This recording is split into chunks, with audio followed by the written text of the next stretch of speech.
지금 중동 자동차 시장에서 놀라운 일이 벌어지고 있습니다. 요르단에서는 한국차 점유율이 65%를 넘어서며 독일차를 압도하고 있고, 일본차는 명함도 못 내밀고 있는 상황이라고 하는데요. 낡아도 팔린다는 말이 나올 정도로 중동에서는 한국차에 대한 충성도가 크다고 합니다. 이에 대해 독일의 대형 자동차 회사가 크게 분노하고 있다고 하는데요. 과연 무슨 일인지 오늘의 사연 시작합니다. 영상 시작 전 1초 만에 누를 수 있는 구독과 좋아요는 제작에 큰 힘이 됩니다. 베를린 본사 37층, 차가운 유리창 너머로 독일의 겨울 하늘이 회색빛으로 펼쳐져 있었습니다. 저는 그날도 평소와 다름없이 책상에 앉아 중동 시장 보고서를 검토하고 있었죠. 그런데 그 보고서를 펼치는 순간 제 눈을 의심할 수밖에 없는 숫자들이 나타났습니다. 요르단 자동차 시장 점유율, 한국차가 65%를 차지하고 있다는 것이었어요. 우리 독일차는 겨우 15%에 불과했습니다. 저는 몇 번이고 그 숫자들을 다시 확인해 봤지만 현실은 변하지 않았죠. 독일 자동차 공학의 자존심이 중동의 작은 나라에서 무너지고 있었던 겁니다. 문득 10년 전 기억이 스쳐 지나갔습니다. 제가 중동 지역 출장 중에 겪었던 그 끔찍한 교통사고 말이에요. 아내 엘리자베스와 5살 딸 소피아를 한순간에 잃었던 그날의 기억이 다시금 제 마음을 짓눌렀습니다. 그 이후로 저는 중동 지역과 관련된 모든 업무를 피해왔거든요. 사막의 뜨거운 태양과 끝없이 펼쳐진 모래 언덕, 그리고 그 모든 것들이 제게는 상실의 아픔으로만 기억되고 있었습니다. 그때 제 사무실 문이 열리면서 빅터 슈미트 최고 경영자가 들어왔습니다. 그의 차가운 눈빛만 봐도 무슨 일인지 짐작할 수 있었어요. 빅터는 제 책상 위에 보고서를 내려다보며 혀를 차더군요. 그리고는 그 특유의 천천히 말하는 어조로 이렇게 말했습니다. 실망스럽다, 이 결과가. 명성은 우리 독일이 가져야 할 것이다. 저는 그의 말을 들으며 등골이 서늘해지는 것을 느꼈습니다. 빅터의 다음 말은 이미 예상하고 있었거든요. 톰슨, 너는 중동 지역을 잘 알고 있지 않나? 특히 그곳의 아픔도 말이다. 그러니까 이번 프로젝트를 맡아라. 그 순간 제 심장이 얼어붙는 것 같았습니다.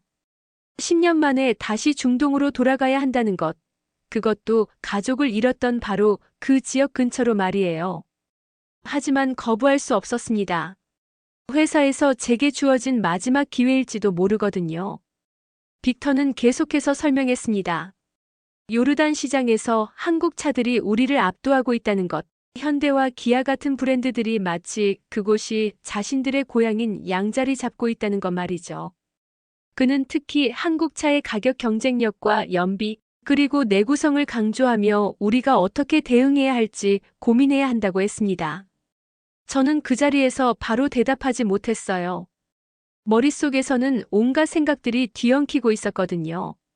10년 전 그 사고 현장의 모습, 병원에서 마지막으로 본 아내와 딸의 모습, 그리고 그 이후 제가 얼마나 많은 밤을 악몽에 시달렸는지 모든 기억들이 한꺼번에 밀려왔습니다. 그날 밤 저는 집에 돌아가서 서랍 깊숙이 숨겨두었던 가족 사진을 꺼내보았습니다. 엘리자베스의 따뜻한 미소와 소피아의 해맑은 웃음이 저를 바라보고 있었어요. 사진 속에서 우리는 차 앞에서 행복하게 웃고 있었죠. 문득 그때 우리가 타고 있던 차가 무엇이었는지 기억해보려 했습니다. 하지만 사고의 충격 때문에 그 기억은 여전히 흐릿했어요. 요르단이라는 나라에 대해서도 사실 많이 알지 못했습니다. 중동의 작은 왕국, 사막과 고대 유적으로 유명한 곳, 페트라와 같은 세계 문화유산이 있는 곳 정도로만 생각하고 있었거든요. 하지만 그곳에서 한국차가 이렇게 사랑받고 있다는 사실은 정말 놀라웠습니다. 대체 무엇이 요르단 사람들을 한국차에 그렇게 매료시킨 걸까요? 인터넷으로 요르단의 자동차 시장에 대해 조사해보니 더욱 놀라운 사실들을 발견할 수 있었습니다. 한국 차들이 요르단에서 인기를 끌기 시작한 것은 비교적 최근의 일이 아니라 이미 10여 년 전부터였다는 것이에요. 특히 현대 엑센트와 기아 세라토 같은 모델들이 요르단 거리의 주인공이 되어 있다는 사실을 알게 되었습니다. 더욱 흥미로웠던 것은 요르단 사람들이 한국차를 선택하는 이유였습니다. 단순히 가격이 저렴해서가 아니라 사막의 혹독한 기후와 험한 도로, 조건에서도 고장 없이 잘 버텨준다는 것이었어요. 그리고 연비가 좋아서 기름값 부담이 적다는 점도 큰 매력이었다고 하더군요. 다음 날 아침, 저는 요르단행 비행기표를 예약했습니다. 베를린에서 암만까지는 약 4시간 반의 비행시간이었어요. 공항으로 향하는 택시 안에서 저는 다시 한번 그 보고서를 들여다보았습니다. 현대, 기아, 쌍용, 이런 한국 브랜드들이 요르단 거리를 장악하고 있다는 것이 여전히 믿어지지 않았어요. 하지만 동시에 궁금하기도 했습니다. 한국이라는 나라, 불과 60여 년 전까지만 해도 전쟁의 폐허 속에서 신음하던 그 나라가 어떻게 이런 기적을 만들어낸 것일까요? 그리고 요르단 사람들은 왜 그 한국 차들을 선택한 것일까요? 분명히 그 뒤에는 단순한 가격이나 성능을 넘어선 무언가가 있을 거라는 생각이 들었습니다. 비행기 창밖으로 베를린의 도시 풍경이 점점 작아져 갔습니다. 저는 이번 여행이 단순한 업무 출장이 아닐 것이라는 예감을 느끼고 있었어요. 어쩌면 제 인생의 또 다른 전환점이 될지도 모른다는 생각과 함께 말입니다. 암만 공항에 도착했을 때 중동 특유의 뜨거운 공기가 제 얼굴을 감쌌습니다. 10년 만에 다시 맡아보는 그 익숙한 냄새였어요.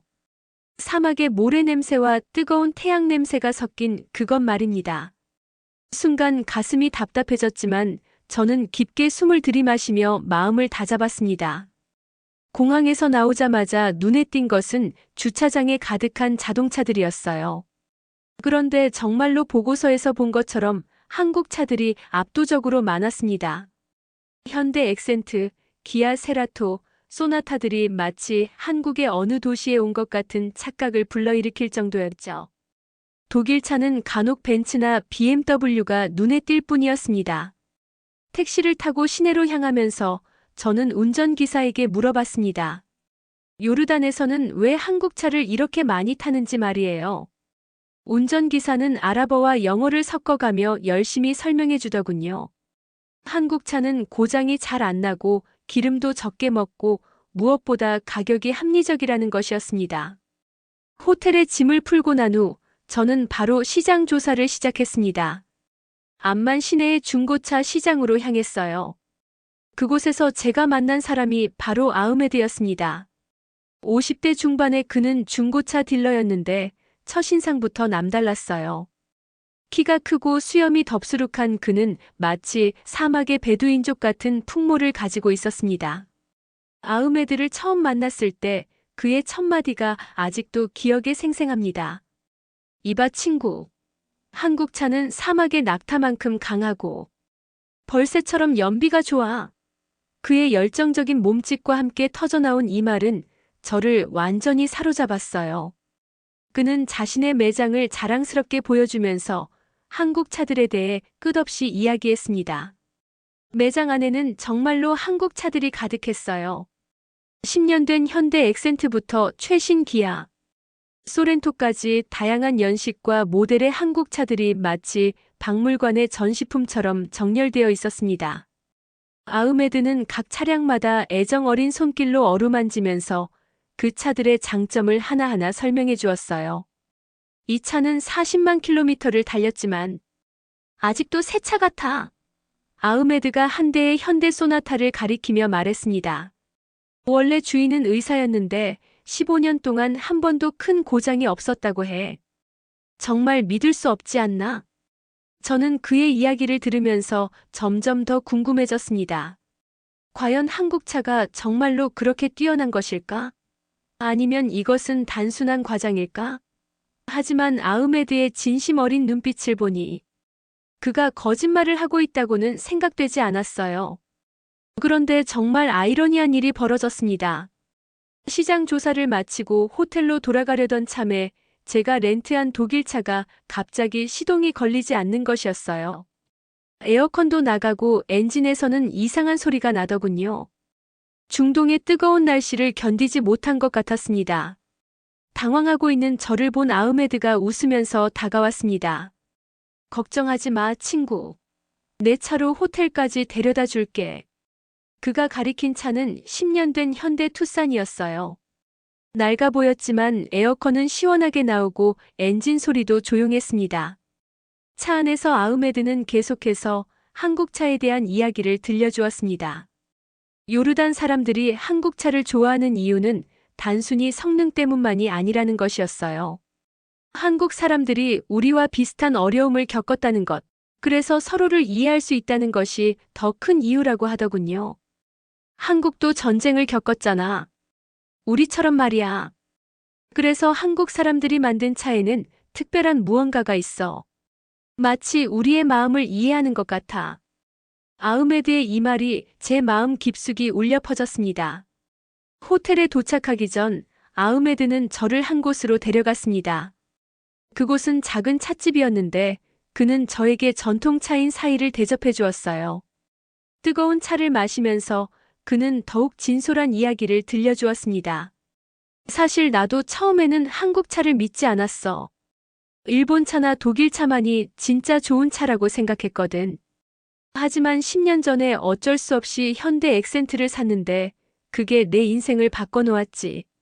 그 차로 가족들과 얼마나 많은 추억을 만들었는지 몰라. 그때 찻집 밖으로 지나가는 차들을 보니 정말로 한국 차가 압도적으로 많았습니다. 젊은 커플이 탄 기아리오, 대가족이 탄 현대 그랜드 스타렉스, 사업가로 보이는 남성이 탄 소나타까지. 마치 한국의 어느 도시 거리를 보는 것 같았어요. 그런데 그때 찻집에 한 젊은 여성이 들어왔습니다. 아시아계로 보이는 그녀는 아흐메드에게 인사를 하더니 제게도 관심을 보였어요. 아흐메드가 소개해주기를 그녀는 진아라는 이름의 한국계 미국인 저널리스트였습니다. 진아는 저의 정체를 알게 되자 흥미로운 미소를 지었습니다. 독일 자동차 회사에서 오셨군요. 그럼 한국차의 성공이 궁금하실 텐데 표면만 보면 안 돼요. 진짜 이야기는 사람들의 마음속에 있거든요. 그녀의 말에는 뭔가 의미심장한 것이 있었습니다. 마치 제가 아직 모르는 더 깊은 이야기가 숨어 있다는 것 같았어요. 진아는 계속해서 말했습니다. 내일 시간이 있으시면 정말 흥미로운 곳으로 안내해 드릴게요. 한국차가 요르단에서 사랑받는 진짜 이유를 알 수 있을 거예요. 그날 밤 호텔방에서 저는 오늘 하루를 되돌아보았습니다. 아흐메드의 열정, 고장난 독일차와 완벽하게 작동한 한국차, 그리고 진아의 의미심장한 말들. 모든 것이 제가 예상했던 것과는 완전히 달랐어요.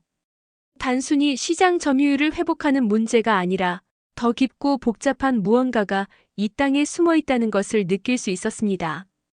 다음 날 아침 진아가 호텔 로비에서 저를 기다리고 있었습니다. 그녀는 어제와는 다른 진지한 표정을 하고 있었어요. 오늘은 특별한 곳으로 가볼 거예요. 베두인 부족을 만나러 사막으로 갈 건데 그곳에서 정말 놀라운 이야기를 들으실 수 있을 거예요. 사막으로 향하는 길, 진아는 요르단의 역사에 대해 이야기해 주었습니다. 이 나라가 어떻게 중동의 평화로운 왕국으로 자리 잡았는지, 그리고 다른 나라들과 어떤 관계를 맺어왔는지 말이에요. 특히 한국과의 관계에 대한 이야기가 흥미로웠습니다. 요르단과 한국의 인연은 생각보다 오래되었어요. 한국 전쟁 때부터 시작된 거죠. 진아의 말에 저는 깜짝 놀랐습니다. 한국 전쟁에 요르단이 참여했다는 것은 처음 듣는 이야기였거든요. 직접적인 전투 참여는 아니었지만 의료지원단을 파견했다고 하더군요.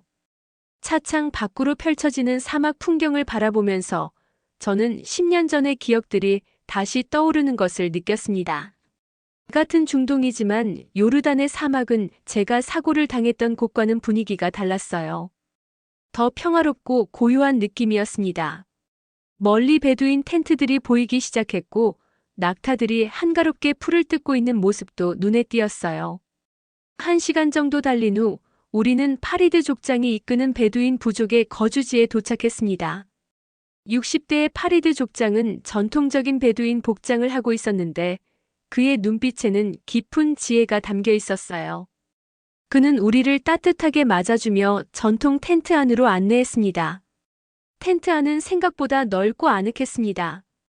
양탄자가 깔려 있고 쿠션들이 둘러싸인 가운데서 파리드 족장은 전통 커피를 대접해 주었어요. 그리고는 놀라운 이야기를 시작했습니다. 한국 사람들은 우리처럼 어려움을 견뎌냈다. 전쟁의 상처를 극복하고 일어선 민족이지. 파리드 족장의 이 말에 저는 귀를 기울였습니다. 그는 계속해서 한국 전쟁 당시 요르단이 의료지원단을 파견했던 이야기를 자세히 들려주었어요. 당시 요르단은 독립한 지 얼마 되지 않은 가난한 나라였지만 전쟁으로 고통받는 한국 사람들을 도와야 한다고 생각했다는 것입니다. 비록 규모는 작았지만 의료진과 의약품을 보냈고 그것이 한국과 요르단의 우정의 시작이었다고 하더군요. 파리드 족장은 오래된 사진 한 장을 꺼내 보여주었습니다. 흑백 사진이었는데 요르단 의료진들이 한국의 야전병원에서 환자들을 돌보는 모습이었어요. 사진 속 의료진들의 표정에는 진심 어린 관심과 사랑이 담겨 있었습니다. 그때부터 우리는 한국을 특별하게 생각하게 되었어. 멀리 떨어진 나라이지만 마음으로는 가까운 형제 같은 나라 말이야. 파리드 족장의 말에서 저는 깊은 감동을 느꼈습니다. 그런데 더욱 놀라운 것은 파리드 족장 자신도 한국차를 소유하고 있다는 사실이었어요. 텐트 밖으로 나가서 보니 현대 소나타 한 대가 사막 한가운데 주차되어 있었습니다. 10년도 넘어 보이는 차였지만 깨끗하게 관리되어 있었어요.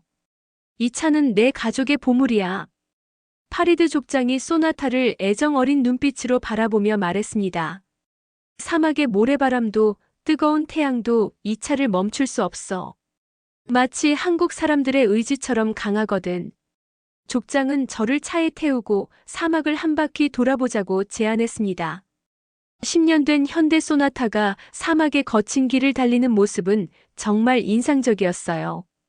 엔진 소리도 여전히 힘차고 에어컨도 시원하게 나왔습니다. 독일 자동차 엔지니어인 제가 봐도 감탄할 만한 내구성이었어요. 사막을 달리면서 파리드 족장은 더 많은 이야기를 들려주었습니다. 요르단 사람들이 한국차를 선택하는 이유는 단순히 실용적인 면 때문만이 아니라는 것이었어요. 한국이라는 나라에 대한 존경과 친근감이 그 바탕에 있다는 것이죠. 한국은 우리에게 희망을 보여준 나라야. 전쟁의 폐허에서 일어나 세계적인 강국이 된 모습을 보면서 우리도 할 수 있다는 용기를 얻었거든. 그래서 한국에서 만든 차를 타는 것이 자연스러웠어. 그때 제 휴대폰이 울렸습니다.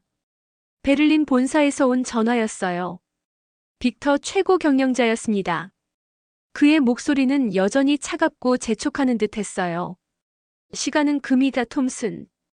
결과는 내가 원하는 것이어야 한다. 언제까지 관광이나 하고 있을 생각인가?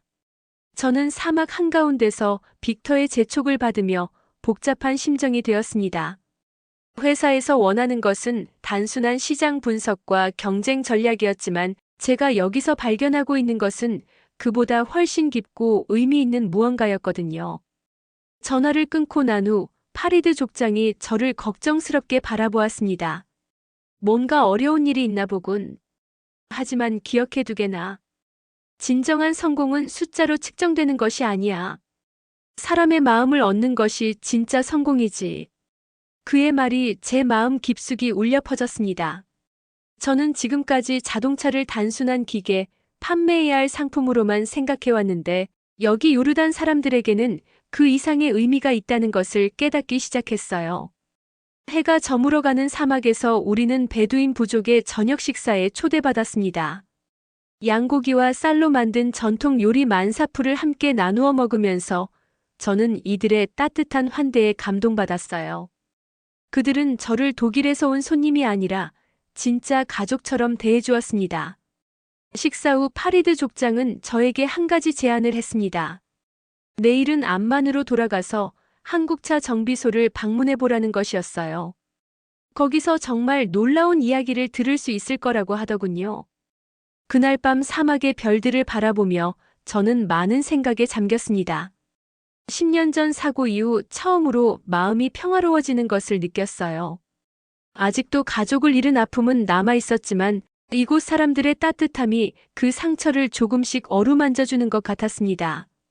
다음 날 아침 일찍 진아와 함께 암만으로 돌아가는 길에 저는 계속해서 파리드 족장의 말들을 곱씹어보고 있었습니다. 한국과 요르단의 역사적 인연, 그리고 그것이 현재의 한국차 사랑으로 이어진다는 이야기가 정말 놀라웠거든요. 하지만 아직도 완전히 이해되지 않는 부분들이 있었어요. 암만 시내에 도착한 우리는 파리드 족장이 추천해준 한국차 정비소로 향했습니다. 그곳은 코리아 오토 서비스라는 간판을 달고 있었는데 아침 일찍부터 많은 차들이 줄을 서 있었어요. 대부분이 한국 차였지만 간혹 일본 차나 독일 차도 보였습니다. 정비소 안으로 들어가니 정말 흥미로운 광경이 펼쳐졌습니다. 벽면에는 한국차 브랜드들의 로고와 함께 한국 국기도 걸려 있었어요. 그리고 한쪽 벽에는 한국의 아름다운 풍경 사진들이 전시되어 있었습니다. 경복궁, 제주도, 부산의 해운대 같은 곳들 말이죠. 정비소 사장인 마흐무드가 우리를 반갑게 맞아주었습니다. 40대 초반의 그는 한국차에 대한 해박한 지식을 가지고 있었어요. 심지어 간단한 한국어도 할 줄 알더군요. 안녕하세요, 감사합니다 같은 기본적인 인사말을 유창하게 구사했습니다. 마흐무드는 저를 정비소 곳곳으로 안내하면서 한국 차들의 특징을 자세히 설명해 주었습니다. 이 엔진을 보세요. 15년이 되었는데도 아직 새 것 같죠? 한국 기술자들의 정성이 느껴져요. 그의 말투에서 진심 어린 존경심을 느낄 수 있었어요. 그런데 그때 정비소 한쪽에서 특별한 장면을 목격하게 되었습니다. 한 요르단 가족이 낡은 현대차 앞에서 무언가를 준비하고 있었어요. 가족 구성원들이 모두 정장을 차려입고 있었는데 마치 특별한 행사를 위해 준비하는 것 같았습니다. 진아가 궁금해하며 그 가족에게 다가가서 이야기를 나누더니 저를 불렀습니다. 이 가족의 이야기를 꼭 들어보세요. 정말 감동적이에요. 그 가족의 아버지인 하산이 저에게 이야기를 들려주었습니다. 오늘은 그의 딸 파티마의 결혼식 날이었고 이 15년 된 현대 액센트로 신부를 데리러 가는 것이라고 하더군요. 차는 정말 낡아 보였지만 가족들의 표정은 무척 행복해 보였어요. 이 차는 단순한 기계가 아니야. 이 가족의 역사야. 마흐무드가 저에게 속삭이듯 말했습니다. 하산이 젊었을 때 처음 산 차이고 아이들이 태어날 때도 이 차로 병원에 갔고 학교도 이 차로 데려다 주었어. 그리고 오늘은 딸의 결혼식에 이 차를 사용하는 거지. 저는 그 순간 가슴이 뭉클해지는 것을 느꼈습니다. 하산의 이야기를 들으면서 문득 제 자신의 과거가 떠올랐거든요. 10년 전 저도 가족과 함께 차를 타고 행복한 시간을 보냈던 기억들 말입니다. 하산은 계속해서 이야기를 들려주었습니다.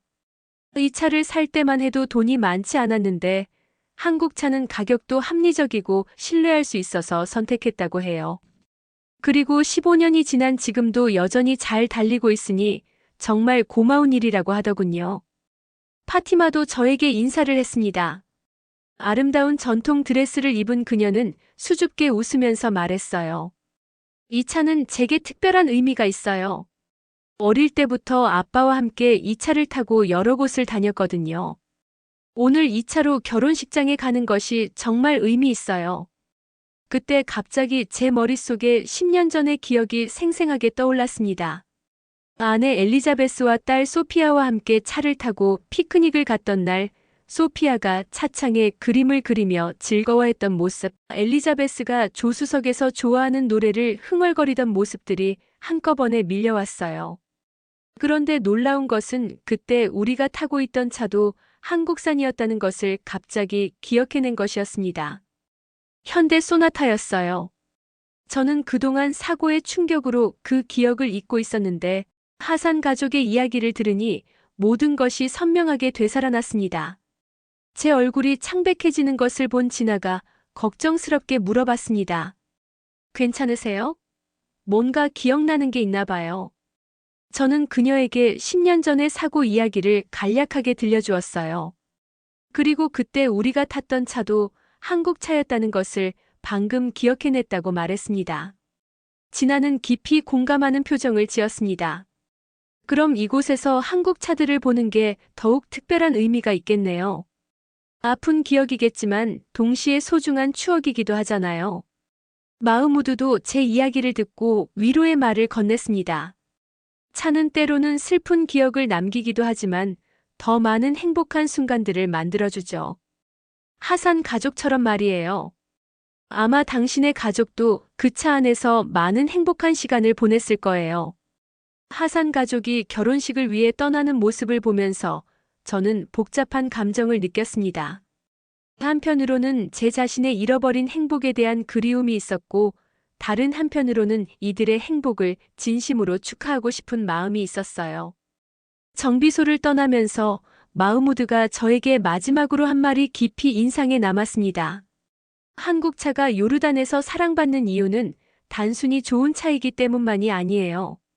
한국 사람들이 우리와 같은 마음을 가지고 있다는 것을 알기 때문이죠. 어려움을 이겨내고 가족을 사랑하는 마음 말이에요. 그날 오후 호텔로 돌아가는 길에 저는 많은 생각에 잠겼습니다. 지금까지 저는 자동차를 단순한 기계적 성능으로만 평가해 왔는데, 여기서는 완전히 다른 기준으로 자동차를 바라보고 있었어요. 신뢰성, 내구성도 중요하지만 그보다 더 중요한 것은 그 차가 가족들에게 어떤 의미를 갖는가 하는 것이었습니다. 호텔방에서 저는 오늘 만난 하산 가족의 모습을 계속 떠올렸습니다. 15년 된 낡은 차였지만 그들에게는 세상에서 가장 소중한 차였어요. 그리고 그 차 안에 담긴 추억들은 돈으로 살 수 없는 가치가 있었습니다. 문득 제 자신의 과거를 다른 시각으로 바라보게 되었습니다.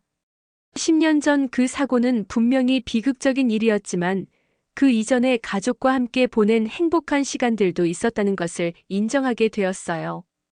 그리고 그 추억들이 담긴 현대 소나타도 이제는 아픔의 상징이 아니라 사랑의 기억으로 다가오기 시작했습니다. 그 다음날 아침 저는 평소보다 일찍 일어나 호텔 로비에서 커피를 마시고 있었습니다. 마음이 복잡해서 잠을 제대로 이루지 못했거든요. 하산 가족의 이야기와 제 자신의 과거 기억들이 계속해서 머릿속을 맴돌고 있었어요.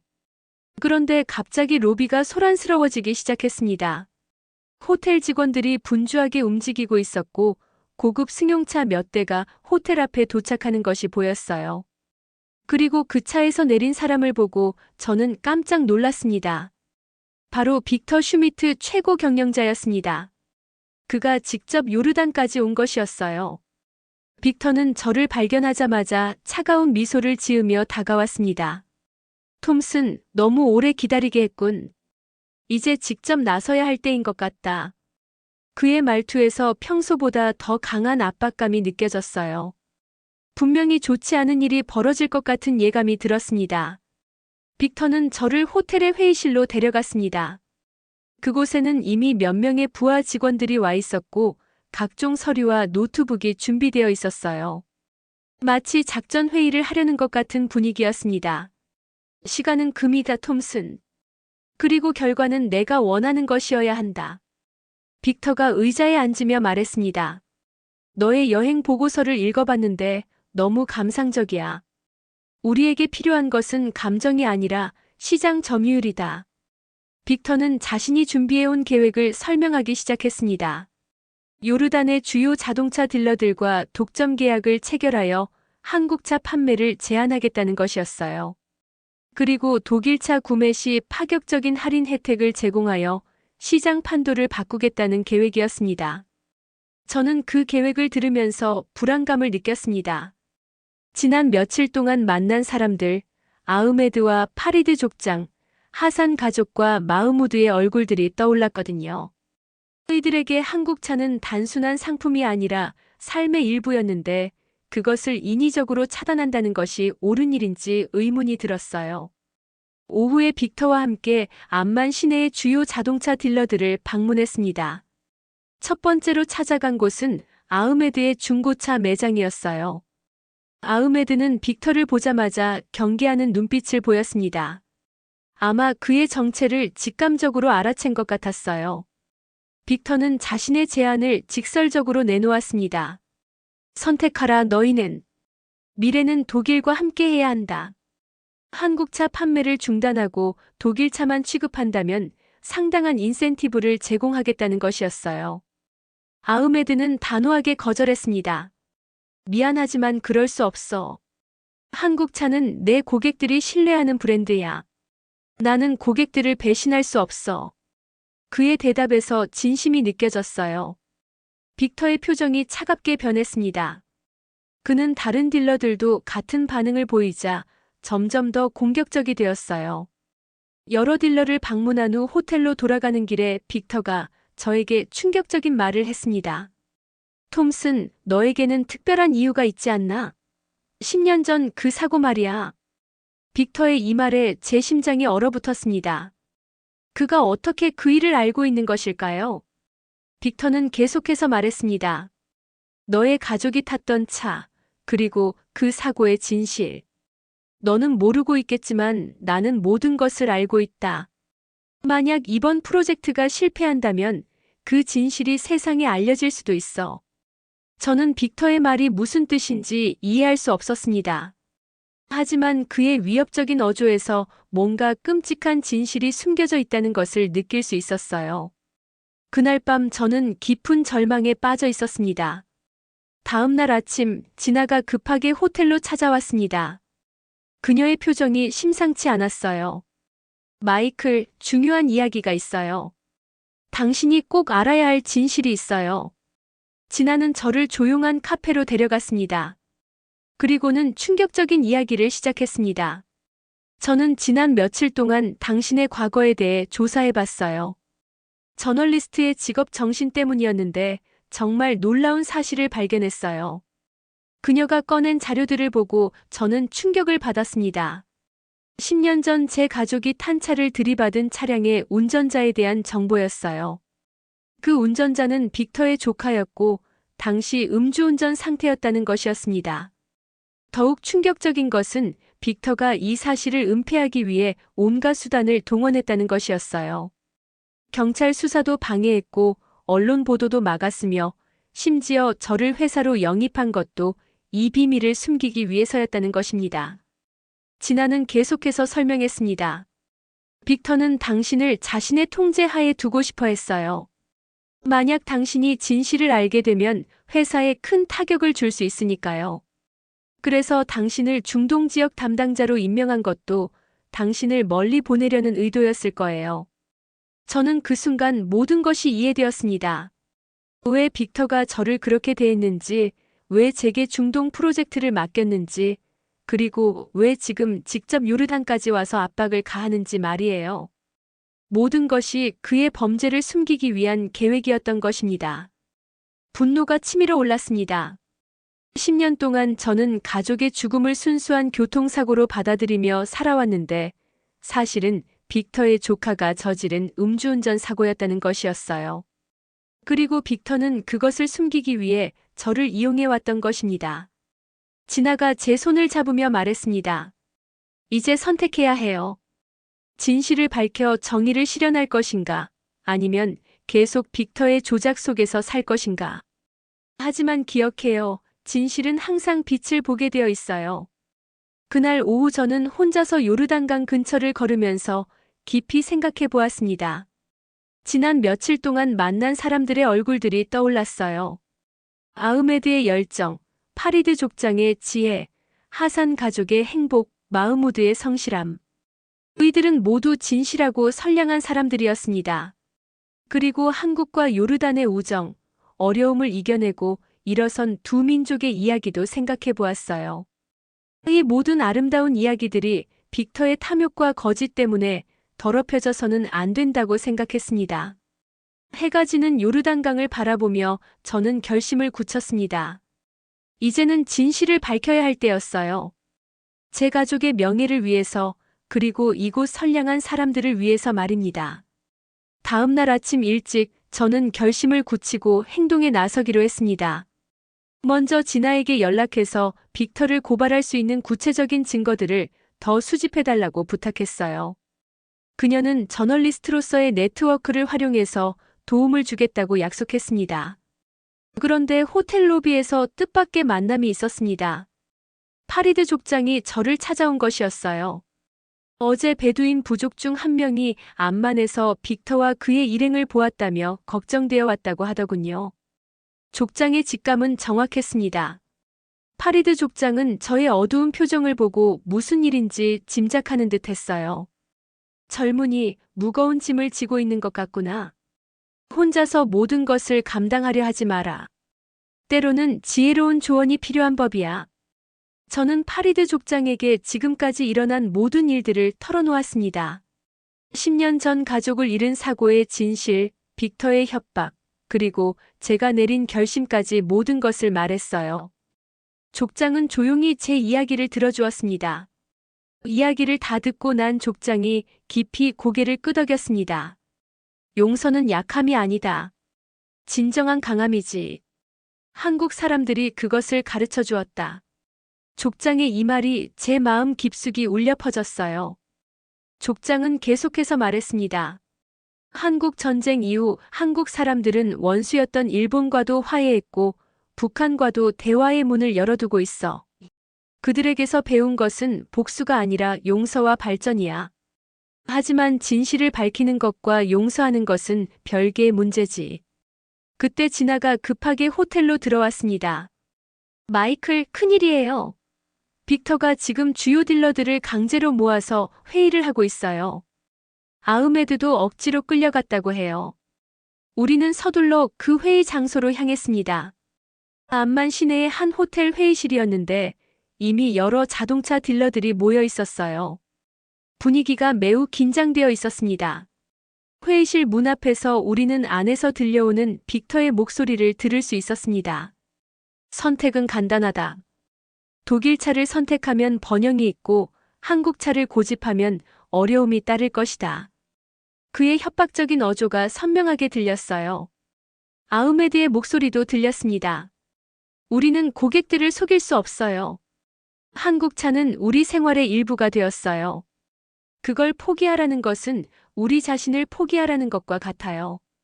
빅터가 화를 내며 말했습니다. 그렇다면 다른 방법을 써야겠군. 톰슨도 같은 생각일 것이야. 그의 과거를 생각하면 말이지. 저는 더 이상 들을 수 없었습니다. 회의실 문을 열고 들어갔어요. 모든 사람들의 시선이 저에게 집중되었습니다. 빅터는 예상하지 못한 제 등장에 당황하는 기색을 보였어요. 톰슨, 왜 여기에? 빅터가 경계하는 목소리로 물었습니다. 저는 당당하게 대답했습니다. 진실을 말하러 왔습니다. 이분들이 알아야 할 진실이 있어요. 빅터의 얼굴이 창백해졌습니다. 그는 제가 무엇을 말하려는지 짐작하고 있었거든요. 톰슨, 신중하게 생각해라. 너에게도 좋지 않을 것이다. 하지만 저는 이미 각오를 마친 상태였습니다. 여러분, 제가 이곳에 온 진짜 이유를 말씀드리겠습니다. 그리고 이 사람이 숨기고 있는 진실도 함께해요. 저는 10년 전 가족을 잃은 사고의 진실, 빅터의 조카가 음주운전으로 저지른 범죄, 그리고 그것을 은폐하기 위한 빅터의 조작에 대해 모든 것을 털어놓았습니다. 회의실 안에 모든 사람들이 충격에 빠져 있었어요. 아흐메드가 분노에 찬 목소리로 말했습니다. 그래서 우리를 협박하려 했던 거군요. 당신은 범죄자예요. 빅터는 당황하며 변명하려 했지만 이미 늦었습니다. 진아가 회의실로 들어오면서 손에 든 녹음기를 보여주었어요. 모든 대화가 녹음되었다고 말했습니다. 그때 회의실 문이 다시 열리며 정장을 입은 몇 명의 남성들이 들어왔습니다. 독일 연방경찰이었어요. 진아가 미리 연락해둔 것이었습니다. 빅터 슈미트, 당신은 체포됩니다. 증거인멸 협박, 그리고 과실치사 은폐 혐의로 말입니다. 경찰관의 말에 빅터는 완전히 무너져 내렸어요. 체포되어 끌려가면서도 빅터는 저를 노려보며 말했습니다. 이것으로 끝난 줄 알지 마라, 톰슨. 하지만 저는 더 이상 그의 협박이 두렵지 않았어요. 회의실에 남은 딜러들은 모두 저에게 고마움을 표했습니다. 아흐메드는 제 손을 꽉 잡으며 말했어요. 친구, 당신은 진짜 용기 있는 사람이야. 한국 사람들처럼 말이지. 파리드 족장도 저에게 다가와서 어깨를 두드려 주었습니다. 이제야 진짜 평화가 찾아올 것 같구나. 진실이 밝혀졌으니 말이야. 그날 저녁 독일 본사에서 긴급 전화가 왔습니다. 이사회에서 저를 새로운 중동 지역 총괄로 임명한다는 소식이었어요. 빅터의 범죄가 드러나면서 회사도 새로운 방향으로 나아가기로 결정한 것 같았습니다. 하지만 저는 그들에게 말했습니다. 저는 독일차 판매를 늘리는 것보다 한국과 요르단의 우정을 증진하는 일에 더 관심이 있습니다. 공정한 경쟁을 통해 더 나은 자동차를 만드는 것이 진짜 목표가 되어야 해요. 본사에서는 처음에 당황했지만 결국 제 제안을 받아들였습니다. 새로운 시대에는 새로운 접근 방식이 필요하다는 것을 인정한 것이죠. 그날 밤 호텔방에서 저는 오랜만에 평화로운 잠에 들 수 있었습니다. 10년 동안 저를 괴롭혔던 진실이 마침내 밝혀졌고 가족에 대한 기억도 이제는 아픔이 아닌 사랑의 추억으로 변해가고 있었어요. 그리고 내일부터는 정말로 새로운 인생이 시작될 것 같았습니다. 빅터가 체포된 지 일주일이 지났습니다. 저는 그동안 독일 본사와의 화상회의와 현지 업무 정리에 바쁜 시간을 보내고 있었어요. 새로운 중동 지역 총괄로서 해야 할 일들이 산더미처럼 쌓여 있었거든요. 하지만 이번에는 강압적인 시장 점유율 확대가 아니라 진정한 상호 협력을 바탕으로 한 사업 전략을 세우고 있었습니다. 그런데 그날 아침 호텔에서 아침 식사를 하고 있는데 진아가 흥분한 표정으로 달려왔습니다. 마이클, 큰 뉴스가 있어요. 빅터 사건이 국제적으로 보도되면서 독일 본사에 큰 변화가 일어나고 있어요. 진아가 보여준 신문 기사를 보니 정말 놀라웠습니다. 독일 본사 이사회에서 빅터의 모든 부정행위를 조사하기 위해 특별감사팀을 구성했다는 내용이었어요. 그리고 더욱 놀라운 것은 그 감사팀이 이미 요르단에 도착해 있다는 사실이었습니다. 실제로 오전 10시경에 호텔로 독일 본사 감사팀장인 한스 밀러 박사가 찾아왔습니다. 50대 초반의 그는 매우 진지하고 원칙적인 사람이라는 인상을 주었어요. 그는 저에게 빅터 사건과 관련된 모든 정황을 자세히 설명해달라고 요청했습니다. 밀러 박사는 제 이야기를 듣고 깊이 공감했습니다. 톰슨 씨, 당신이 보여준 용기 덕분에 우리 회사가 올바른 길로 갈 수 있게 되었습니다. 빅터의 행위는 독일 자동차 업계의 명예를 크게 실추시킨 일이에요. 감사팀은 빅터가 저지른 다른 부정행위들도 조사하고 있었습니다. 요르단뿐만 아니라 다른 중동 국가들에서도 비슷한 강압적 영업 방식을 사용했다는 증거들이 나오고 있었어요. 심지어 회사 자금을 개인적으로 유용한 정황까지 발견되었다고 하더군요. 밀러 박사는 저에게 놀라운 제안을 했습니다. 회사에서 당신을 새로운 윤리경영 담당 부사장으로 임명하고 싶어 합니다. 앞으로는 이런 일이 다시 일어나지 않도록 시스템을 구축해 주세요. 하지만 저는 그 제안을 정중히 거절했습니다. 감사하지만 저는 여기 요르단에서 계속 일하고 싶습니다. 이곳 사람들과의 약속이 있거든요. 한국과 요르단, 그리고 독일이 함께 상생할 수 있는 방법을 찾고 싶어요. 오후에는 아흐메드가 저를 찾아왔습니다.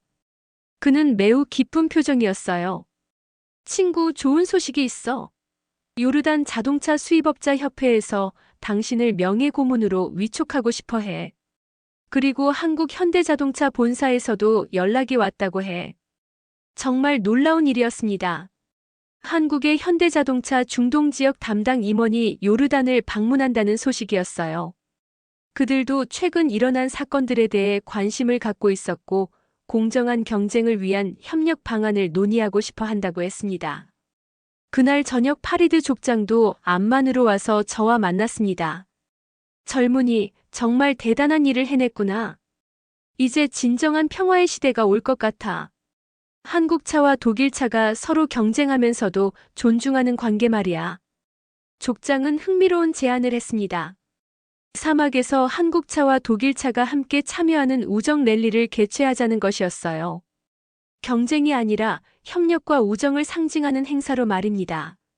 진아도 이 아이디어에 큰 관심을 보였습니다. 정말 좋은 생각이에요. 이걸 국제적인 행사로 만들어서 한국과 요르단, 독일의 우정을 세계에 알리는 기회로 만들어봐요. 며칠 후 한국에서 현대자동차 중동지역 담당 김민수 상무가 요르단에 도착했습니다. 40대 중반의 그는 매우 온화하면서도 전문적인 인상을 주었어요. 처음 만났을 때 그가 한국어로 안녕하세요라고 인사하자 저도 모르게 같은 말로 대답하고 있었습니다. 김 상무와의 만남은 정말 인상적이었습니다.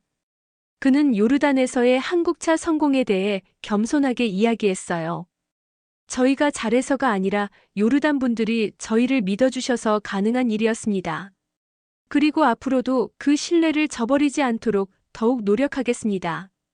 김 상무는 독일 차와의 공정한 경쟁을 환영한다고 말했습니다. 경쟁이 있어야 서로 발전할 수 있잖아요. 소비자들에게 더 좋은 차를 제공하는 것이 우리 모두의 목표니까요. 우리는 함께 요르단 전역의 자동차 시장을 둘러보았습니다.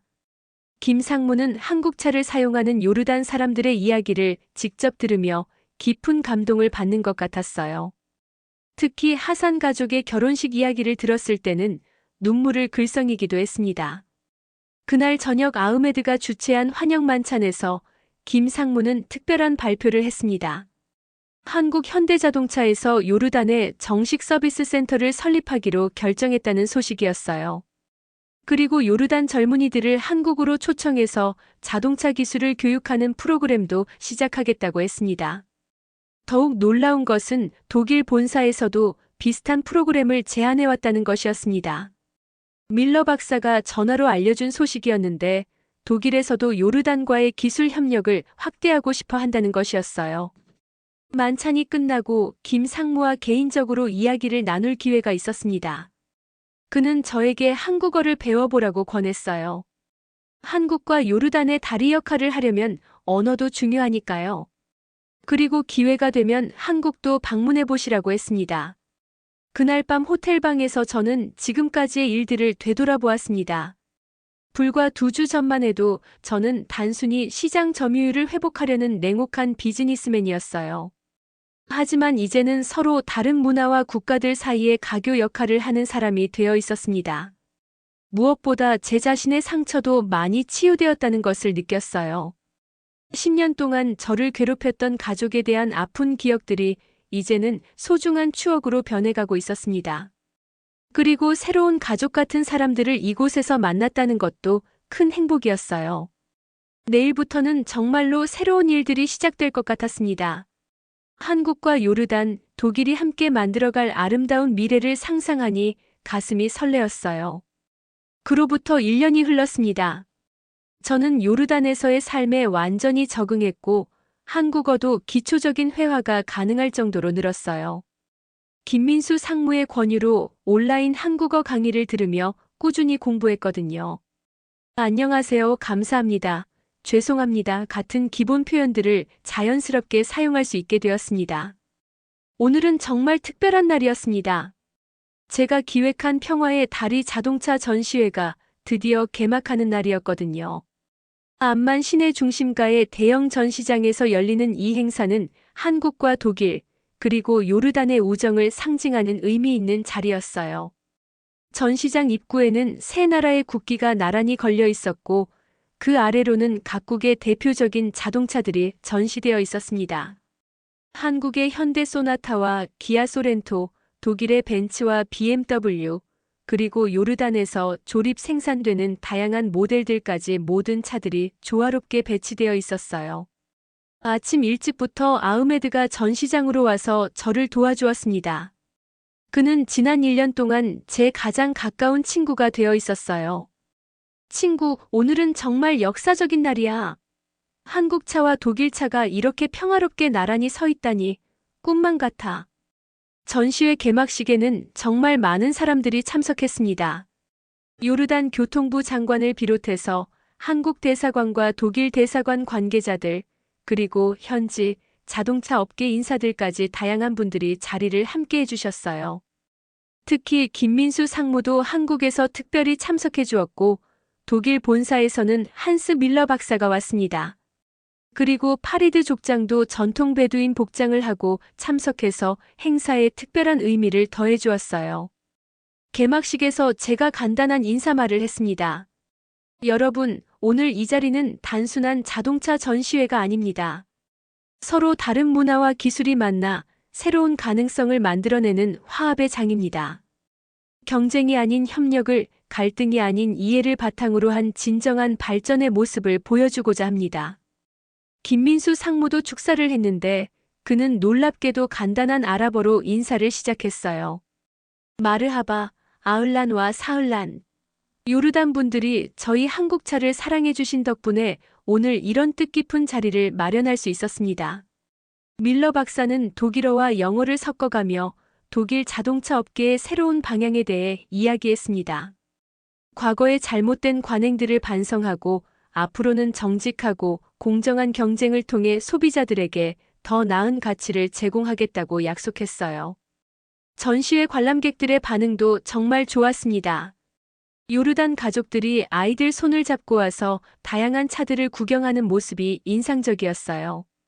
아이들은 한국차와 독일차를 번갈아 가며 타보면서 신기해했고, 부모들은 각 차종의 장단점을 비교해보며 진지하게 상담을 받고 있었습니다. 특히 감동적이었던 것은 하산 가족이 참석한 것이었어요. 1년 전 결혼식에서 만났던 파티마가 남편과 함께 와서 저에게 인사를 했습니다. 그들은 여전히 그 15년 된 현대 엑센트를 타고 있었지만 이제는 새 차 구입도 고려하고 있다고 하더군요. 아직도 우리 차는 잘 달려요. 하지만 이제 가족이 늘어날 예정이라서 더 큰 차가 필요해졌어요. 파티마의 이 말에 저는 깜짝 놀랐습니다. 축하 인사를 전하니 그녀가 수줍게 미소 지으며 고마워했어요. 전시회 중간에 특별한 순간이 있었습니다. 아흐메드가 저를 한쪽으로 불러서 놀라운 소식을 알려준 것이었어요. 친구, 큰 뉴스가 있어. 한국에서 자동차 회사 임원들이 요르단에 투자하기로 결정했다고 해. 그리고 독일 회사들도 비슷한 계획을 세우고 있어. 정말 놀라운 소식이었습니다. 지난 1년 동안의 노력들이 결실을 맺기 시작한 것 같았어요. 단순한 자동차 판매를 넘어서서 진정한 산업협력과 기술 교류가 이루어지게 된 것이었습니다. 오후에는 특별 이벤트로 사막 시승 체험이 있었습니다. 참가자들이 한국차와 독일차를 번갈아가며 요르단 사막을 달려보는 프로그램이었어요. 파리드 족장이 가이드 역할을 해주었는데 그의 해박한 사막 지식과 유머러스한 설명에 모든 참가자들이 즐거워했습니다. 저도 새로 출시된 현대 팰리세이드를 운전해볼 기회가 있었는데 정말 인상적이었어요. 사막의 거친 길에서도 안정적으로 달렸고 실내도 매우 쾌적했습니다. 독일 자동차 엔지니어인 제가 봐도 한국 자동차 기술의 발전이 놀라웠어요. 해가 저물어가는 시간에는 전시장에서 문화 공연이 열렸습니다. 한국의 전통 무용과 독일의 민속음악, 그리고 요르단의 베두인 춤이 차례로 공연되었어요. 서로 다른 문화가 하나로 어우러지는 아름다운 순간이었습니다. 공연이 끝나고 지나가 저에게 다가왔습니다. 그녀는 이 모든 과정을 취재해서 국제적인 기사로 만들고 있었거든요. 마이클, 정말 대단해요.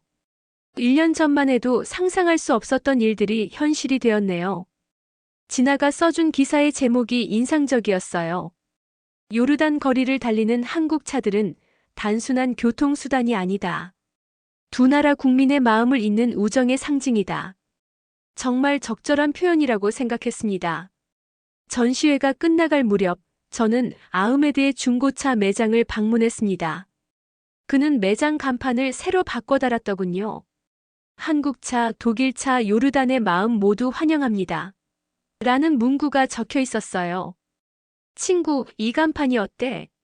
아흐메드가 자랑스럽게 물어봤습니다. 이제 진정한 경쟁이 시작됐지만 우리는 모두 친구야. 그날 밤 호텔방에서 저는 지난 1년을 되돌아보았습니다. 빅터의 체포와 진실의 발견, 새로운 관계들의 형성, 그리고 오늘의 성공적인 전시회까지 모든 것이 꿈만 같았어요. 서랍에서 가족 사진을 꺼내보았습니다. 엘리자베스와 소피아의 미소가 예전과는 다르게 느껴졌어요. 이제는 아픔이 아닌 사랑의 기억으로 다가왔습니다. 그리고 그들도 제가 이룬 이 작은 기적을 자랑스러워할 것 같았어요. 창밖으로 보이는 암만의 야경이 아름다웠습니다. 거리를 달리는 수많은 자동차들 중에는 한국차도 있고 독일차도 있었어요. 하지만 이제 그것들은 경쟁의 대상이 아니라 조화의 상징이었습니다. 내일부터 또 새로운 일들이 시작될 것입니다. 한국과 독일, 요르단의 젊은이들을 위한 기술 교육 프로그램, 그리고 더 많은 문화 교류 행사들. 생각만 해도 가슴이 설레었어요. 요르단 사막 위로 한국차와 독일차가 나란히 달려가는 모습을 상상하며 저는 잠에 들었습니다. 석양의 실루엣으로 그려지는 그 아름다운 장면이 바로 우리가 만들어가고 있는 미래의 모습이라고 생각했어요.